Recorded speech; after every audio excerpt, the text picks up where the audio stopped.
Did you know that in almost every town that you visit, there are treasures hidden in unexpected places? And you can find those treasures using a couple tools that you probably already own. Today I will be telling you about geocaching.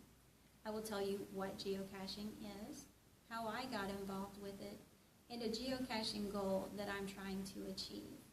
Now, I have been geocaching for the past 10 years.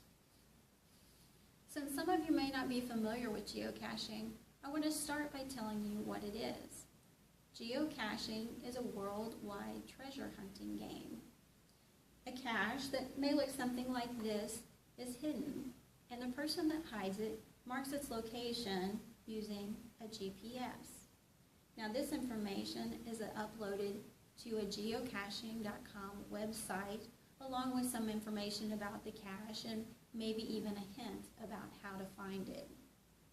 Then members of that website go there, and then they can download that information to their GPS, and then the adventure begins.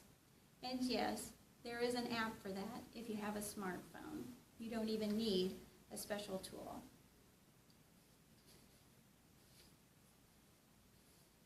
A cache like this usually contains some small items that you can trade. It may be just small little toys or trinkets. And when my kids were small, that was their favorite part. It was actually the treasure that they were hunting. And whenever you take a toy or an item out of the cache, then you would replace it with something that you found, so the next person who found it could also do the same. But some caches are much smaller than this. They may actually be no bigger than the size of a button, and they would only contain a log for you to sign to say that you had found it. These may actually even be out in plain sight if you just know the right place to look. After you find a cache, you go back to that website and you log the information that you have found it, and that keeps track of how many you have found. And so far, my family has found nearly 600 caches. Now, you know what geocaching is. I just want to share some information with you about how I got involved with it. Well, 10 years ago, my children were 10 and 13, and it was really difficult to get them to do much of anything besides sit in front of the TV or play video games. My husband and I really wanted to find an activity that we could do together that we all would enjoy. And some friends of ours introduced us to geocaching. From the first time we went, we were all hooked. Now, I love to go hiking, but I could never get my family to go with me.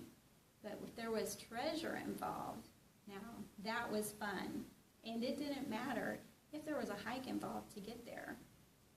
Some geocaches you do have to hike a long way to, but others may be located in a city and maybe on a park bench that you're sitting on.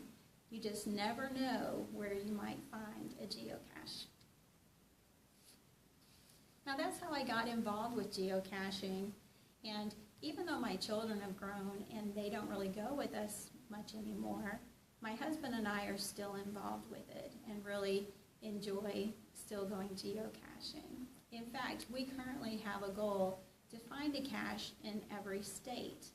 So far, we've found caches in 32 states, and this summer, we're hoping to add 6 more states to that list when we take a road trip to the Northwest. In summary, I've given you a brief overview of what geocaching is, how I got involved with it, and also some information about a goal that I'm trying to achieve in this activity. Now, I hope I piqued your interest and that you will want to give geocaching a try for yourself.